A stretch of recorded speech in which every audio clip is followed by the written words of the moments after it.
Halo, kembali lagi di channel Nuris Adelia Tabasam Nurudin. Di video kali ini Nuris akan mempresentasikan tugas bahasa Indonesianya, dengan judul Struktur dan Unsur Kebahasaan Teks Cerpen Suntiang. Semoga bermanfaat. Jangan lupa di-subscribe atuh dan di-like videonya biar aku bahagia. Assalamualaikum warahmatullahi wabarakatuh. Saya Nuris Adelia Tabasam Nurudin, nomor absen 26 dari kelas 9D. Di sini saya akan menganalisis struktur dan unsur kebahasaan cerpen Suntiang karya Nuzul Fadli Ramadan. Struktur cerpen Suntiang yang pertama, orientasi. Terdapat pada paragraf ke-1 sampai dengan paragraf ketiga, yang diawali dengan percakapan pada paragraf ke-1 yaitu Uni Mira, berapa harga sewanya, sampai dengan paragraf ketiga yaitu aku tinggal di sebuah rumah papan di tengah hijaunya sawah penduduk. Di struktur orientasi ini berisi tentang pengenalan baik berkenaan dengan penokohan ataupun bibit-bibit masalah. Yang kedua, komplikasi. Terdapat pada paragraf ke-4 sampai dengan paragraf ke-35. Dimulai dengan percakapan pada paragraf keempat yaitu Aba, beliau telah tiada sejak Amak menyerahkan suntiang-suntiang itu kepadaku untuk disewakan. Tepatnya 5 tahun lalu ketika aku masih berusia 8 tahun. Sampai dengan paragraf ke-35 yaitu pertengkaran terhenti. Di struktur komplikasi ini berisi tentang puncak konflik atau puncak masalah yang dialami tokoh utama. Yang ketiga, evaluasi. Terdapat pada paragraf ke-36 sampai dengan paragraf ke-50. Diawali dengan kalimat pada paragraf ke-36 yaitu suasana hening terpecahkan oleh suara ketukan pintu dari luar. Sampai dengan paragraf ke-50 yang diawali dengan kalimat Pak Syamsul tersenyum lembut, lantas menjawab, yakin Nuzul. Di struktur evaluasi ini berisi tentang bagian yang menyatakan komentar pengarang dan awal penyelesaian masalah. Yang keempat, resolusi.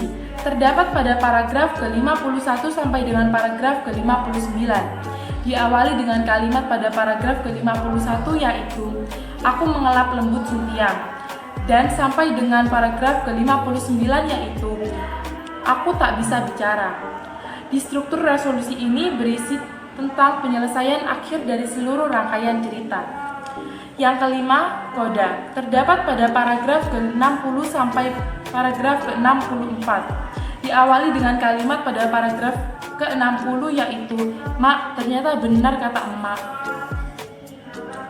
Mak, ternyata benar kata amak. Dan paragraf ke-64 yaitu apa? Duta Kebudayaan Kabupaten. Ah, kenapa harus aku? Di struktur koda ini berisi tentang akhir terhadap seluruh isi cerita dan kesimpulan cerita. Unsur kebahasaan cerpen Suntiang. Yang pertama, kata atau kalimat deskriptif. Contoh 1, aku tinggal di sebuah rumah papan di tengah hijaunya sawah penduduk. Kedua, Suntiang modern memiliki banyak varian warna seperti ungu, biru, dan merah muda. Ketiga, matanya mulai berkaca-kaca tak kuasa melarang air matanya jatuh. Keempat, namun melihat lautan hijau sawah, hatiku menjadi tenang. Diriku tegak seperti melayang bebas di bawah angin. Yang kedua, ada kalimat ekspresif. 1. Terkadang hatiku meringis mengingat kondisi anak itu. Kedua, dengan langkah kecewa, segera aku kembali pulang. Ketiga, aku geram, ingin rasanya mengejar motor itu. Keempat, mengapa orang-orang benci padaku? Yang ketiga, ada majas. Yang pertama, majas personifikasi.